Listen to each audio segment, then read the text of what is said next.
Alors, bonjour, chers auditeurs, auditrices de Derrière l'image, 1 heure de cinéma à Radio Centre-Ville. À l'animation pour cette partie, c'est Pierre Pajot. Et j'ai le plaisir, le bonheur de rencontrer le réalisateur, M. Henri Pardo, qui vient nous parler de son film qui se nomme Carnaval. K-A-N-A-V-A-L. Pas Carnaval, mais Carnaval. C'est bien cela, hein, M. Henri? C'est exactement ça, c'est Carnaval en La créole. première réaction que j'ai eue, j'hésite à t'en parler, mais tu sais, c'est que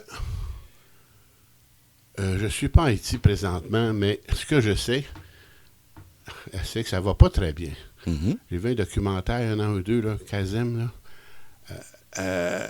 Port-au-Prince est complètement contrôlé par des malfrats, Oui. Ouais, ça va, Oui, des tout à bandits. fait. Mhm. J'ai vu hier à CNN, 2-3 jours, là, un des leaders, nous allons libérer Haïti. Bon, un président assassiné. Et je regarde ton film, et tout est beau. Et là, je me suis dit, c'est comme... J'ai reçu le film en partie. Comme un peu une réaction, c'est-à-dire, vous savez, Haïti, là, ce n'est pas que ça, ce qu'on entend là, ces jours-ci. C'est comme une médaille, il y a deux côtés. Vous devriez savoir que Haïti, c'est aussi cela. Est-ce que c'est un élément qui a joué dans ta tête pour le film? Moi, je l'ai reçu comme ça. Comme si c'était une façon de dire sortez des manchettes, là, des actualités, et regardez d'un autre angle la vie haïtienne. Oui, entre autres. Il y a plein de choses dans le film, mais Ouais. c'est sûr que moi, comme auteur, comme réalisateur, bon, je tiens beaucoup à ma culture, à la culture haïtienne, et puis je vois les distinctions entre culture, histoire, situation géopolitique, etc. Et il est clair que l'Haïti d'aujourd'hui n'est pas l'Haïti, même pas d'il y a 30, 40 ans, elle n'est pas l'Haïti d'il y a 10 ans, 20 ans. On dirait que le pays se recycle, change constamment de décennie en décennie. Et là-dedans, il y a des décennies très inspirantes. Même si, dans mon Haïti, dans le film, il ne faut pas oublier que c'est Duvalier qui est au pouvoir. Oui, ça, c'est Donc, il y a d'autres mentionné affaires. à quelques Donc, reprises, derrière le lustre où les gens ont leur maison, puis ont de l'air organisé, ben, qui sont organisés, bien sûr, il y a d'autres oppressions qui sont là. Oui. Ouais. Et d'ailleurs, c'est pas un hasard il faut qu'il y ait la fête pour... Mhm. Bon, pour revenir au film, moi, ce que j'ai bien aimé dès le départ, c'est le cinéma, c'est un art du regard. Le film commence avec un enfant, Rico. Mhm. Et c'est comme, tout au long du film, le regard, et même parfois la position du Kodak le montre, le regard de l'enfant va être fondamental. Et c'était bien comme ça que tu voulais qu'on reçoive le film, avec cette idée que Rico est notre âme de spectateur. Oui, tout à fait. Puis je voulais vraiment le mettre dans le regard de cet enfant-là. C'est un peu mon regard d'enfant diasporique.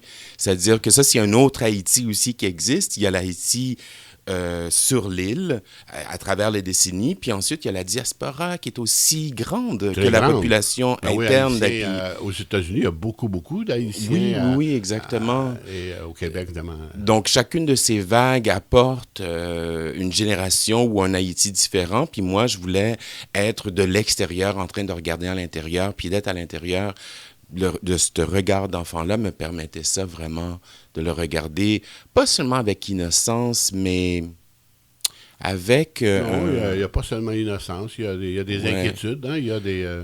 Ouais. Mais avec un regard où on se laisse impressionner par des images assez fortes et la plupart du temps sans explication. Parce que, bon, à l'époque, c'est pas comme maintenant où on explique le moindre petit détail à nos enfants. Il y a des fois, à l'époque, on faisait juste, j'ai pas le temps de dealer avec ça, on passe à un prochain appel où on va y revenir. Et donc, les enfants sont forcés à colmater les trous Oui. avec ce qu'ils ont, tu sais. Puis un enfant de 9 ans, c'est bien l'imagination qu'il a à sa ressource. Oui, c'est vrai, il est obligé de colmater passablement de trous. Oui. Et donc, sans trop tout résumer, donc, d'abord, nous sommes à Haïti, 1975, ensuite, on va même à un passage à Chicago, et finalement, on se retrouve dans le segment essentiel, c'est-à-dire on est au Canada, on est au Québec, Et là, Rico va être accueilli dans une famille accueillie très accueillante, Mhm. hein, Oui. avec en particulier Martin Dubreuil dans le rôle du père Bébert, hein, Mhm. il s'appelle Bébert. Et ça, est-ce que ça correspond, c'est toi, c'est correspond, le Québec, c'est comme était une terre d'asile, de découverte et... Avec ma vie à moi? ouais. Oui, ben moi, je suis né au Nouveau-Brunswick. Je Ah suis un oui? Canadien. Oui, oui, je suis né au Nouveau-Brunswick en 70. Donc, arrivé à Montréal, Côte-des-Neiges en 80. Donc, ça, c'est mon expérience. Puis oui, j'ai eu mon Bébert, j'ai eu ma Cécile, des gens assez incroyables, juste simplement remplis d'amour pour l'enfance eux aussi. Ça, c'était incroyable. Donc, Ça, j'ai c'est beaucoup beau. appris avec eux et puis je me sers de petites anecdotes que j'ai eues avec eux pour parler de cette opposition-là qu'avaient ma mère, mais mes parents avec les habitants de ce village-là. Et puis, ils étaient la plupart étaient très charmés par ma mère, cette institutrice qui parlait un français impeccable, qui était enseignante et puis tout ça. Donc, je me suis beaucoup inspiré de ça. Et bien sûr, là-dedans, ben, il y a des méchants aux yeux d'un enfant qui le pousse, qui le contraint à réagir en quelque sorte. Donc, j'adore ces personnages-là, les personnages de Bébert et de Cécile. Oui, c'est ce qui m'a accueilli ici au Canada, c'est Ouais. sûr. Ah oui, oui. En fait, tu as un premier film, tu mets beaucoup de choses, il y a beaucoup de personnages, il y a beaucoup de lieux. Oui, Mais dans les autres personnages, moi, j'aimerais arrêter aussi sur Charles. oui. Moi, il m'a intrigué, Charles. Mais bien franc, je l'ai aimé parce il est aimable. Hein. Mhm. Et ça correspondait aussi à une expérience personnelle où tu voulais ajouter cette touche, cette sonorité-là d'un accueillant autre que la Oui, famille. oui, oui. C'est important pour moi. Bon, c'est un peu un heureux hasard. C'est ça qui est le fun en faisant un film. On a un scénario qui est simplement un squelette. Dans le fond, on espère bien le construire, que le bras n'est pas à la place de la jambe. Puis une fois qu'il est construit, ben c'est ça. C'est l'apport des collaborateurs et des comédiens. Et on m'a présenté donc Rico Bellemare. Et puis j'ai fait, wow, OK, qu'est-ce que ça ferait d'avoir cet acteur autochtone dans l'histoire? Est-ce que je mets de l'avant ou je le retire ou quoi que ce soit? Et puis finalement, ça ajoute énormément. Moi, je trouve que ça ajoute. Je vais te dire, Mais le fait qu'il soit aussi, c'est pas dit explicitement là, qu'il est autochtone, mais son visage montre bien qu'il oui, est autochtone. oui, tout à fait. Et puis, nous, ce qui est important, c'est de faire un lien avec le début du film aussi, parce que les Haïtiens ont... Comment je pourrais dire? Tout le film se retrouve dans les premières 20 minutes, en quelque sorte. Oui. On trouve tous ces mêmes jalons-là qu'on a au carnaval de Jacmel à l'intérieur du Canada. Et puis, donc, le personnage de Charles, il y a un reflet de ça au début du film, qui est l'Indien. Donc, nous, on a un grand rapport, en fait, avec les Taïnos. Et Qu'est-ce qu'un Taïnos? c'est les peuples autochtones, Ah, les peuples autochtones qui étaient qui sur existaient Haïti. aussi, Oui, bien oui. sûr, en Et Haïti. d'ailleurs, Haïti, le mot Haïti est le mot qu'utilisaient les Autochtones pour définir leur île. Donc, OK. dès la Révolution, au lieu de s'inventer quelque chose, les Haïtiens, là, qui étaient là, ces premiers Haïtiens, ont fait, OK, on adopte tout Le ce mot. qui... Le mot et la culture aussi. Il y a beaucoup de cultures qui va dans la culture vaudou ou la culture haïtienne qui vient du peuple autochtone. Donc, maintenant, de retrouver que Rico trouve un autre personnage comme ça ici, qui lui parle des vraies affaires ou de sa façon, j'ai trouvé ça comme un beau cycle. Oui. C'est que moi, le mot que j'aimerais, c'est écho. C'est comme on reçoit ça comme un Oui. écho. Et ton film, je l'appelle dans la compagnie d'Henri Pardot pour le film Carnaval. Ton film, c'est beaucoup, bon, il m'a dire le mot imaginaire sur la culture, le syncrétisme culturel. C'était bien parce que, de toute façon, en 2024, il y a presque ça partout. Mais tu brasses la Harmonie. Tu sais, là, Dis-moi, non, mais comment tu sais, je tu as un brasse fond ça? riche haïtien, Oui. puis tu ouvres les portes pour Mhm. le Québec. On est rendu, écoute, un enterrement de vie de garçon, il faut le faire, et etc. Sans parler de la galette de Sarrasin et la menace. Et donc, là, c'est comme... Tu as voulu Oui. brasser Oui. large. Oui, avec beaucoup d'amour. Je voulais le brasser. Ouais, je voulais brasser le Québec, le Canada, parce que ben, c'est mon pays. Puis j'aime ça le brasser, le réveiller, le critiquer. Et puis je le connais très bien aussi, là. Après 54 années, je Ouais, pense que je connais mon coin de pays pas mal. sûrement. Et puis il y a des affaires que j'adore, il y a des affaires que j'abhorre, que j'essaie de mettre dans le chemin de mon personnage principal. Oui, il faut pas se gêner. Tu sais, moi, je suis québécois francophone, puis parfois, j'aime mieux pas dire ce que je pense de certains. Tu sais, Elvis Gratton, malheureusement, il existe vraiment. Mhm. Alors, Pierre Falardeau, il pensait faire une fiction. Il a fait un documentaire. Je l'ai vu de mes yeux vus au Mexique. Alors, donc, sérieusement, oui, Henri, gêne-toi pas, parce que ça fait partie aussi de Oui, brassage, oui, oui, qu'il y oui. a des éléments, on va dire discutables pour le moins, qui sont Oui. présents dans notre société. Oui, tout à fait. Ce qui était vraiment agréable avec le film, comme c'est pas un film factuel, mais qui porte plus dans l'imaginaire et puis tout ça, on s'est amusé à mettre des couches et des couches et des couches à ce film-là pour offrir une lecture différente pour chacun et chacune. Donc, c'est clair que pour les Québécois, oui, ils vont en recevoir en face. Je ne crois pas que c'est méchant. C'est de mettre les affaires comme elles le sont, comme un enfant peut percevoir les choses. Donc, ouais, qu'est-ce qu'un enfant peut penser de la loi C-21?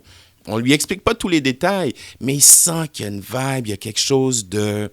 Est-ce que ça fait du bien, est-ce que ça fait mal? Il reçoit ça. Donc, nos enfants, comment on leur parle? Comment on leur transmet cette histoire-là quand on fait des gros choix d'adultes, de société? Puis en fait, tu sais, c'est parce qu'il faut dire, on a parlé tantôt de Martin Dubreuil, Bébert, c'est que là, il se crée, à Cécile, là, il se crée une forme d'amitié. Moi, je suis jeune garçon, j'aime mes parents d'adoption. Tous ceux qui veulent leur faire mal, pas les comprendre, je vais pas les aimer. Oui, C'est ma réaction instinctive. Et ton instinctive. Enrico est parfait. De ce point de vue-là, il est... Oui, exactement. Non, notre personnage Rico, il est parfait. Il veut juste protéger les siens. Il veut se protéger, puis il veut protéger les siens. Il veut retrouver sa maman.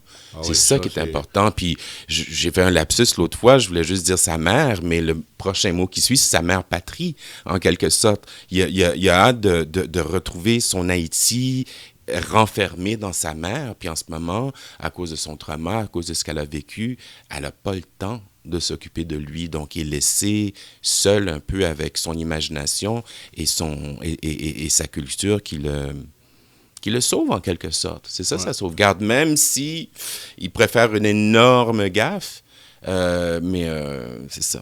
Mais tu as employé le mot mère, là, effectivement. C'est pas qu'elle est présente en quantité de minutes importante, mais on comprend tout de suite que c'est comme le personnage important, finalement. Tu sais. La mère est toujours un personnage important dans tout le théâtre et tout, mais Ouais. c'est la fin du film. On n'a jamais le droit de parler des fins de film, n'est-ce pas, Maxime? Mais est assez explicite, vous verrez, de ce point de vue-là.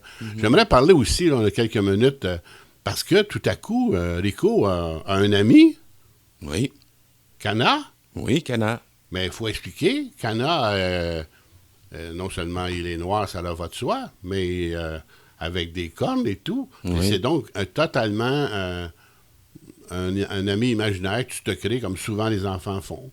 Mais lui, il le puise directement dans sa culture. Exactement. Ça s'appelle un lanceur de cordes.